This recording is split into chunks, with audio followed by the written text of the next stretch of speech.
야고보서 3장 13절로 18절입니다. 신약성경 373페이지. 너희 중에 지혜와 총명이 있는 자가 누구냐? 그는 선행으로 말미암아 지혜의 온유함으로 그 행함을 보일지니라. 그러나 너희 마음속에 독한 시기와 다툼이 있으면 자랑하지 말라. 진리를 거슬려 거짓말하지 말라. 이러한 지혜는 위로부터 내려온 것이 아니요 땅의 것이요 정욕의 것이요 귀신의 것이니 시기와 다툼이 있는 곳에는 혼란과 모든 악한 일이 있음이라. 오직 위로부터 난 지혜는 첫째 성결하고 다음에 화평하고 관용하고 양순하며 긍휼과 선한 열매가 가득하고 편견과 거짓이 없나니 화평하게 하는 자들은 화평으로 심어 의의 열매를 거두느니라.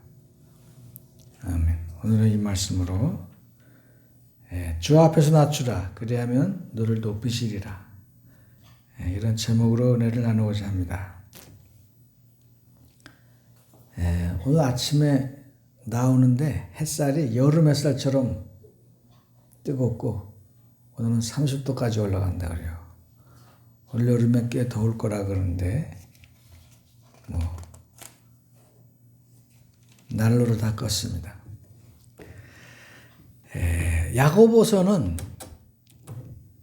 야고보는 처음에 예수님을 믿지 않았습니다. 예수님의 동생인데 형이 갑자기 하나님의 아들이라고 돌아다니니까 집안 식구들이 형이 미쳤나 보다 그랬어요. 그래서 야고보는 예수를 믿지 않았습니다. 그래서 미친 형을 찾으려고 온 식구가 예수님을 찾아다녔습니다. 그런데 예수님께서 십자가에 달려 죽으신 다음에 다시 부활하신 걸 보고 이 예수님의 동생 야고보가 그때 신앙을 가지고 아주 훌륭한 사도가 되었습니다. 그래서 야고보서를 쓰고 예루살렘 교회에 아마 지도자였다고 아마 여겨질 정도로 순교까지 한 그런 훌륭한 사람이 되었습니다. 야고보서 1장 2절에 내 형제들아 너희가 여러 가지 시험을 당하거든 온전히 기쁘게 여기라. 이는 너희 믿음의 시련이 인내를 만들어내는 줄을 너희가 알미라 그랬어요. 첫 마디가 그겁니다. 세상에 꽃피고 새우는 세상이 다 아름답고 좋고 화려한 것 같지만 그러나 우리 인생에는 시험이 있고 시련이 있는데 그 믿음의 시련이 오히려 우리를 성장케 하고 우리를 굳세게 하고 우리의 인내를 만들어내서 아름다운 사람이 되게 한다는 거예요.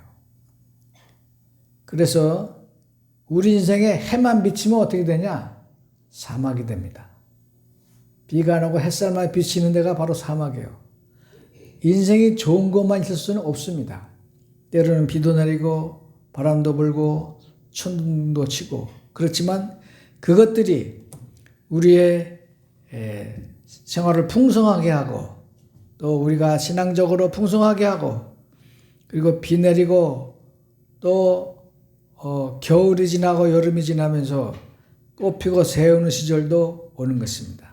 항상 햇빛만 비치면 사막이 될 수밖에 없어요. 그러나 비도 오고 천둥도 치고 바람도 불고 태풍도 만나고 그러면서 곡식이 있고 또 과일이 있고 채소가 있고 그런 것입니다. 그러므로 여러분 우리가 때로는 인생의 어려운 지경을 만날지라도 절대로 낙심하지 말고 기도해라. 그리고 시험을 참는 자는 복이 있나니 이는 시련을 견뎌낸 자가 주께서 자기를 사랑하는 자들에게 약속하신 생명의 면류관을 얻게 하실 것이다 그랬어요. 바로 이런 시련을 잘 겪은 사람들이 생명의 면류관을 얻고 하나님 나라에 들어간다 그런 뜻입니다. 그러므로 이 시련의 인내를 겪지 않은 자들은 참으로 나중에 실족하고 넘어질 수밖에 없습니다. 그러나 여러분 시련을 만날 적에 열심히 기도하고 오히려 감사하고 하나님의 은혜를 깨닫는 사람들이 승리하게 될 줄로 믿습니다. 너희 중에 지혜와 총명이 있는 자가 누구냐? 그는 선행으로 말미암아 지혜의 온유함으로 그 행함을 보일지어다. 사도 바울도 이야기했지만은 이 시대에 선비가 어디 있느냐? 학자가 어디 있느냐? 예수님의 제자들의 특징이 하나 있습니다. 무식하다는 거예요. 베드로도 무식하고 다 고기 잡는 어부였고 세리였고 그런 사람들이었습니다. 그러나 하나님께서 그 사람들을 들어 쓰셔서 세상을 부끄럽게 하시고 말씀으로 세상을 이기게 하시고 승리하게 하셨습니다. 그러므로 이 야고보서가 말하는 것도 똑같은 이유로 너희 중에 지혜와 총명이 있는 자가 누구냐? 그는 선행으로 말미암아 지혜의 온유함으로 그 행함을 보여라, 그런 뜻입니다.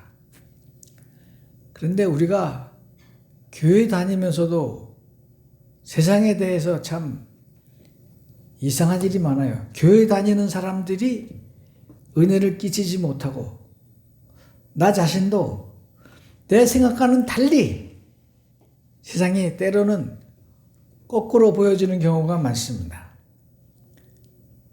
그것이 오늘 하는 말씀이에요. 사도 야고보는 말하기를 너희 혀를 조심하라. 혀는 능히 길들일 사람이 없나니 쉬지 아니하는 악이요 죽이는 독이 가득한 것이라.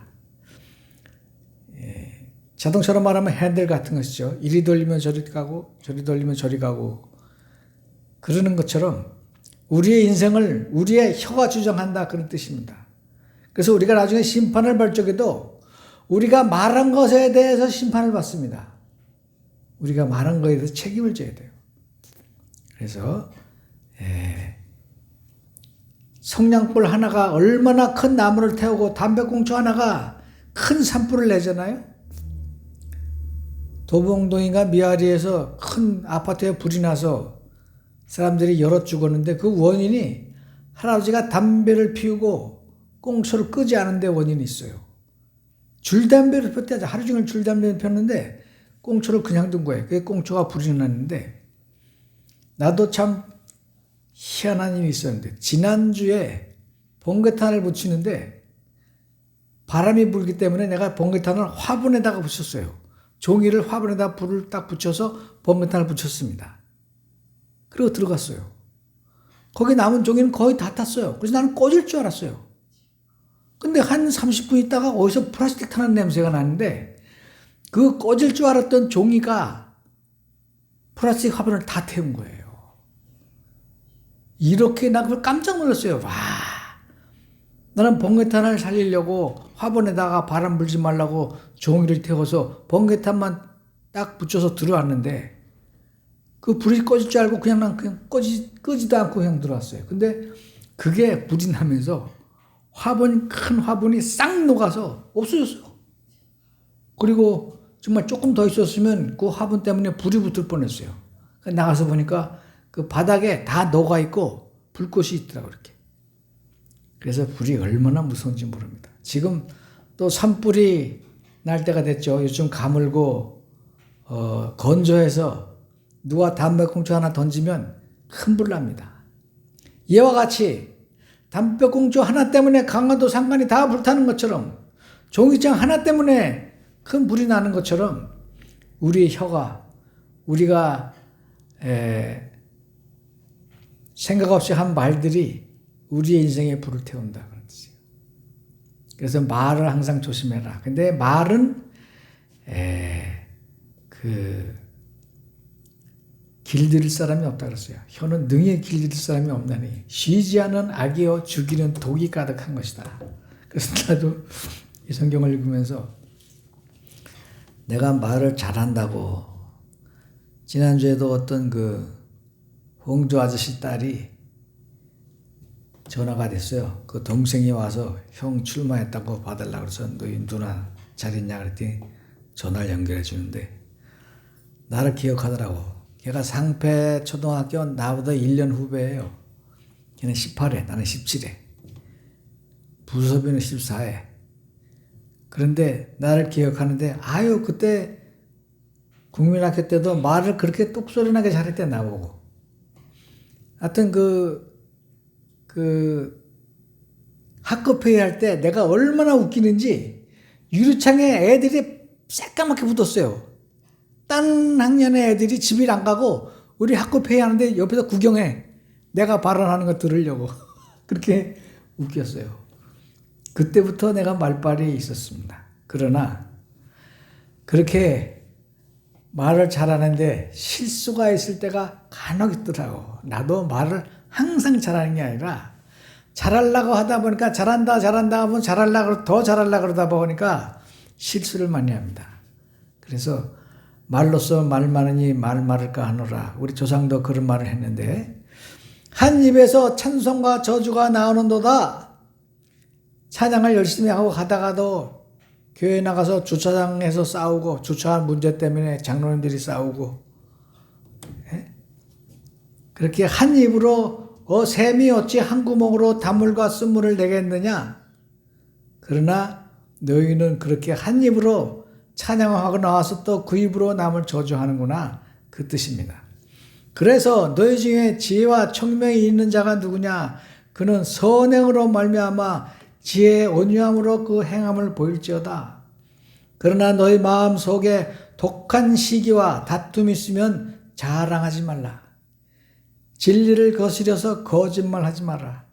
독한 마음과 시기와 다툼은 위로부터 내려온 것이 아니요 땅에 있는 것인데 그것은 바로 귀신의 것이다 그랬어요. 마귀가 들린 것이다 그러고요. 마귀가 좋아하는 게 뭐냐? 싸우는 거, 분열하는 거, 시기하는 거, 질투하는 거, 화내는 거 그런 거예요. 그러므로 여러분이 내가 하나님의 뜻 가운데 있는가 아닌가를 생각하려면 내가 지금 화가 있나 평안한 가운데 있나 그걸 생각하면 됩니다. 그러니까 화가 있을 적에는 무슨 일이든지 결정하면 안 돼요. 말도 무슨 일이든지 내뱉으면 안 돼요. 화가 났을 적에는 하면 안 돼. 그거는 마귀가 뿌리는 씨앗이기 쉽다 그런 뜻입니다. 그래서 화를 다스려라. 화를 내지 말아라. 그래서 너희 마음속에 독한 시기와 다툼이 있으면 이것은 이 지혜는 위로부터 내려온 것이 아니라 땅의 것이요 종려의 것이요 귀신의 것이다 그랬어요. 그러니까 내가 시기하고 질투는 하는 것은 내 탐욕을 이루고 내 욕심을 이루고 내 참으로 자랑을 하기 위해서 그러는 것입니다. 절대 하나님을 위해서 내가 화내는 것이 아니요 하나님의 일을 위해서 내가 욕심을 부리는 것이 아니라 세상에 종욕에 쓰려고 내 자랑하려고 하는 것이 시기와 질투예요. 그래서 그런 것은 땅의 것이요 귀신의 것이다. 시기와 다툼이 있는 곳에는 혼란과 모든 악한 일이 있음이라 그랬어요. 그래서 시기와 질투가 있는 곳에는 헷갈리고 순수하지 않습니다. 동기가 불순하고 뭔가 복잡하고 순전한 깨끗한 것이 없는 거예요. 그러므로 너희들은 오직 위로부터 난 지혜는 첫째 성결해라 그랬어요. 하늘로부터 난 지혜는 성결해라. 성결이 무엇이냐면 깨끗하다는 거예요. 하나님 말씀처럼 깨끗하고 하나님께서 말씀하셨어요. 하나님이 거룩하시니 너희도 거룩해져라. 하나님이 온전하시니 너희도 온전해져라. 하나님이 사랑이시니 너희도 사랑해져라. 그리고 하나님이 한 분이시니 너희들도 하나가 되어라. 이것이 성경의 가르침입니다. 그러므로 우리는 첫째 거룩해야 됩니다. 이것은 하나님이 나눠주시는 영혼의 양식이에요. 생명의 양식입니다. 그래서 하나님 믿는 사람들은 거룩해지고 깨끗해지고 순수해지고 참으로 혼란이 없어야 됩니다. 두 번째, 화평해야 된다 그러는데 화평은 다른 사람과 화목하고 그리고 서로를 위해서 참으로 권면하는 그런 것이 화평한 것입니다. 그래서 마태복음에 있잖아요. 화평케 하는 자는 복이 있나니 저희가 하나님의 아들이라 일컬음을 받을 것이다 그랬어요. 하나님의 아들은 우리를 화평케 하러 오셨습니다. 그래서 십자가 위에서 우리를 하나님과 화평케 하시고 우리를 하나님과 하나 되게 하시고 하나님과 만나게 하시고 하나님의 저주를 풀어주시고 우리를 죄악에서 죽음에서 풀어주심으로 하나님의 자녀가 되게 하셨어요. 이것이 화평케 하는 사람들입니다. 그래서 죽은 사람을 살리고 죄인들을 구원하고 아픈 사람을 치유하고 그리고 마음속에 맺힌 걸 풀어주고 그래서 화평케 하는 사람들이 하나님의 자녀가 할 일이에요. 우리 예수님께서 한 일을 우리도 해야 될 줄로 믿습니다. 우리도 죽어가는 사람들을 구원하고 아픈 사람들을 고쳐주고 그리고 참으로 하나님과 대적하고 하나님을 거부하는 사람들에게 하나님을 인도하고 축복하는 그런 것입니다. 세 번째, 관용이라고 그랬어요. 화평과 관용하고 관용이라는 것이 뭐냐면은 친절한 것입니다. 남에 대해서 친절하고 이해심이 높은 거예요. 우리도 그 사람의 신발을 신어보기 전에는 남을 비판하지 말라 그랬어요. 그 사람이 어떤 박자로 사는지 어떤 생각을 가지고 사는지 각자 다 그런 마음들이 있기 때문에 우리 교인들은 남을 이해하려고 애써야 됩니다. 그래서 친절해야 돼요. 야, 너는 왜 그따위로 사니? 비평하지 말고 친절하게, 야, 그럴 수도 있지. 저 사람은 저 사람대로 살아가는 방식이 있을 거야. 그 사람을 이해하고 관용해 주는 것입니다. 그게 관용이에요. 그 다음에 양순하다 하는 것은 무엇인가 하니 복종한다 그런 뜻이에요. 하나님의 말씀에 대해서 순전하고 순종하고 복종해야지 고집이 가득해서 거부하고 따지고 시비 걸고 그런 사람이 아니라 하나님의 말씀에 대해서 네, 그렇습니다 하고 받아들이고 내가 지식을 넓혀가는 것을 의미합니다. 그 다음에 긍휼하라고 그러는데 긍휼가 영어로 멀시예요. 멀시. 긍휼이 사랑이라는 것인데 죄 가운데 있는 사람들을 사랑하시고 축복하시고 만나주시고 참으로 그들을 불쌍히 여기시는 하나님의 마음이다 그렇게 표현할 수 있습니다. 그러므로 우리도 다른 사람에게 대해서 긍휼한 마음을 가져야 되고 사랑하는 마음을 가져야 됩니다. 하나님은 모든 사람을 다 사랑하시는데 여러분 여기 4장 5절에 기가 막힌 말이 있어요. 너희는 하나님이 우리 속에 거하게 하신 성령이 시기하기까지 사모한다 하신 말씀을 헛된 줄로 생각하느냐. 그러니까 성령께서 우리 안에 거하시는데 그 성령님이 생각하기에 하나님이 우리를 너무나 사랑하시고 권면하시고 우리를 참으로 바라보고 계시기 때문에 그 성령이 질투까지 한다는 거예요. 어떻게 이렇게까지 사랑을 하시나 질투한다는 거예요. 성령이 질투할 만큼 하나님이 우리를 사랑하신다 그런 뜻입니다. 너무 좋지 않아요? 너무 기가 막히고 너무 기쁘지 않아요? 하나님이 우리를 이렇게 사랑하시고 눈동자처럼 보호하시고 자는 동안에도 우리를 지켜보시고 얼굴을 지켜보신다 그런 뜻입니다. 나도 우리 손주들이 이쁜데 자는 것도 이쁘더라고. 나요. 그러면 이렇게 멍멍이 코를 쳐들고 자는데 그렇게 이뻐요. 옛날에 성수 잘 때처럼 내가 옛날에 성수하고 슬기 자는 게 얼마나 이쁜지 천사 같아서 사진 찍어 놓은 거 있어요. 각도에서 사진을 2장 딱 찍었어. 다행히 우리는 처갓집이 사진가 아니라 카메라가 있었습니다. 그래서 자는 걸 사진 찍어 놨는데 난 그렇게 생각했어요. 얘네들은 자식이 아니라 천사구나. 물론 뭐 가끔 왼수처럼 생각이 될 때도 있지만 자식이 왼수라고. 그 가운데서도 자식을 사랑하는 마음이 있더라고요. 그러니까 우리 주님께서는 우리가 잘 때도 우리를 쳐다보시고 쳐다보는 것도 아깝다. 너무 귀하게 보시고 바라보시고 또 우리를 기억하시는 거예요. 이게 야고보서에 써있는 말씀이에요. 여러분 성경 가운데 하나님은 우리를 사랑하시는 성경이 이렇게 적나라하게 이렇게 사실적으로 쓰여진 성경이 없습니다. 여러분. 나는 이것을 읽으면서 정말 야고보는 예수님의 친동생으로서 하나님의 사랑을 직접 체험하시고 직접 깨달은 사람이다.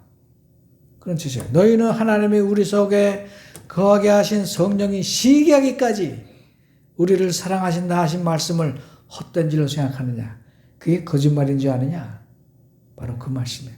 그래서 하나님께서 모든 죄인들을 사랑하시고 축복하시는 그런 마음을 우리가 똑같이 가져야 된다. 그런 뜻입니다. 그 다음에 선한 열매가 가득한다. 그래서 선한 열매는 뭐냐면 구제하는 거예요. 가난한 사람 구제하고 호라비 구제하고 과부 구제하고 고아 구제하고 우리 동네에는 과부도 많고 호라비도 많고 나이 드신 분들은 다 거의 혼자 사는 분들이 많아요. 그런 분들에게 정말 한번 가서 찾아가지고 웃어주고 그게 그 사람들에게는 큰 정말 기적입니다. 그래서 하나님 믿는 사람들이 그 웃음을 가지고 찾아가서 만나주고 기도해주고 권면해주고 치유해줘야 돼요. 오늘 아침에도 차 타고 나와보니까 웬 젊은 부부가 애를 둘을 데리고 이렇게 가는데 물끄러미 쳐다봤어요. 내가 그러면서 저 사람들 참 교회 나오면 좋겠다. 그런데 그 자식을 둘을 이렇게 데리고 가면서 애들을 도란도란 이렇게 돌보는 게 너무 귀엽고 내가 우리 성수 같다 그랬어요. 성수 같다 그 생각을 했어요. 예, 그래서 너무 사랑합니다. 그래서 우리가 교회 전도를 많이 해야 됩니다. 이 전도가 얼마나 중요한 거 아니? 내가 텔레비를 하나 사려고 그런데 매장 가면 너무 비싸고 당근에 가면 또 중고로 사면 믿을 수가 없어요. 근데 리퍼 제품이라고 그래가지고 텔레비를 고쳐서 반품 들어온 거 고쳐서 파는 데가 있대. 그게 전화번호가 전부 때마다 다 붙어 있는 거예요. 그러니까 그게 눈에 쏙 들어오더라고. 821에 321이야 번호가. 근데 무심코 가다가 또 길 가다 보니까 튼튼 영화 있는데 조금 지나가지고 거기 3층 건물에 그게 있어요. 야, 저게 정말 광고가 이렇게 중요하구나. 전봇대에 써 있는 그 광고 하나가 이렇게 중요하구나. 그러니까 우리도 교회 광고를 많이 해야 될 줄로 믿습니다. 그래서 정말 교회를 많이 전파하고 사랑을 전해야 돼요. 하나님이 이렇게 당신들을 사랑합니다. 지금은 돈이 없어서 사람들이 먹을 게 없어서 걱정하는 사람은 거의 없어요. 사랑이 없어서 갈구하고 있잖아요. 그 사람들에게 사랑을 전해야 될 줄로 믿습니다. 그 다음에 편견이 없다. 편견이 없는 것은 공평하다 그런 뜻이에요. 사람을 판단할 적에 그 사람이 똑똑하냐 안 똑똑하냐 그걸로 판단하지 않고 또 부자냐 아니냐 그런 걸로 판단하지 않고 잘생겼냐 못생겼냐 그걸로 판단하지 않고 하나님께서 말씀하셨어요. 너희가 교회에 오면은 부자가 오면은 앞에 자리에 인도하고 가난한 사람이 오면 저 뒷자리에 앉으라고 이렇게 하는데 그러지 말아라. 하나님은 가난한 사람들에게 복음이 전파된다고 하지 않았느냐? 분명히 그랬어요. 예수께서도 말씀하시기를 세례 요한에 물어봤을 적에 가난한 자들에게 복음이 전파되고 눈먼 자가 눈을 뜨고 죽은 자가 살아나며 중풍병자가 일어난다. 약하고 힘없고 아프고 고통받는 사람들에게 예수님은 오셨다 그런 뜻입니다. 그러므로 고통받는 사람들이 교회에 와서 대접을 받아야지 부자가 오면은 어서 오시라고 양손으로 환영을 하고 가난한 사람 오면 저게 안 던져서든지 마음대로 하라고 그렇게 하는 사람들이 있어서는 안 된다 그런 뜻입니다. 그래서 우리는 이 복음에 대해서 참으로 편견이 없어야 되고 관용이 있어야 될 줄로 믿습니다. 그 다음에 거짓이 없다는 것은 진실한 마음을 가진다는 것이죠. 하나님의 말씀을 가진 사람들은 진실해야 되고 그리고 그 진실 때문에 참으로 세상에 칭찬을 받아야 됩니다. 화평하게 하는 자들은 화평으로 심어 의의 열매를 거두느니라. 그래서 화평케 하는 자는 복이 있다고 하는 것처럼 우리는 진실로 화평을 보여줘야 됩니다. 세상 사람들에게 보이는 우리는 등불이요 촛불이요 밝은 빛입니다. 그래서 세상 사람들에게 이 거짓으로 보이지 말고 진실됨으로 그 사람들을 전도해야 될 줄로 믿습니다. 그러므로 세상에 져서 세상의 죄와 더불어 짝하고 화딱지를 내고 또 세상에 나의 시기와 질투와 나의 자랑 때문에 남을 참으로 못되게 하는 사람들은 다 이 세상의 죄인들입니다. 그리고 하나님께서 너희에게 더욱 큰 은혜를 주시나니 그러므로 일러스되 하나님이 교만한 자를 물리치시고 겸손한 자에게 은혜를 주신다 하였느니라. 그래서 성경에도 말씀하시기를 교만은 패망의 선봉이요 겸손한 자는 축복의 시작이다 그랬어요. 그래서 항상 하나님 앞에 겸손해라. 그러면 하나님께서 너를 높이시리라. 4장 10절에 보니까 주 앞에서 낮추라. 그러면 때가 되면 베드로전서에는 그런 말씀이 있어요. 때가 되면 너희를 높이시리라 그랬어요. 그러니까 우리가 하나님 앞에서 항상 낮아져야 됩니다. 하나님이 높여주시는 삶을 살아야 되지 내가 나를 높이다가 보면은 세상에 정말 살기 힘들어집니다. 그래서 하나님 앞에서는 항상 교만하지 말고 겸손하게 엎드려야 될 줄로 믿습니다. 그러므로 하나님께서 주시는 그런즉 너희는 하나님께 복종할지어다 마귀를 대적하라 그리하면 너희를 피하리라. 마귀가 우리를 피하게 될 적에 하나님께서 우리를 축복하시는 줄 믿습니다. 그래서 마귀가 주는 마귀의 열매 때문에 불안과 싸움과 분쟁과 시기와 질투와 살인과 음란과 그런 마귀 열매를 맺을 것이 아니라 이렇게 성결하고 화평하며 관용하고 양순하며 긍휼과 선한 열매가 가득하고 편견과 거짓이 없는 하나님의 군사들이 되시길 축원합니다. 기도하겠습니다. 고마우신 하나님 은혜를 감사합니다. 오늘도 우리에게 참으로 하나님의 기적과 같은 말씀으로 우리를 사랑하시는 하나님의 능력을 깨닫게 하시는 은혜를 감사합니다. 우리가 신령과 진정으로 날마다 기도할 적에 하나님의 능력으로 살게 하시고 하나님의 도우심으로 살게 하시고 하나님의 높이심으로 우리가 낮은 자리에서 참으로 일어나도록 주님 축복하시길 예수 그리스도의 이름으로 기도합니다.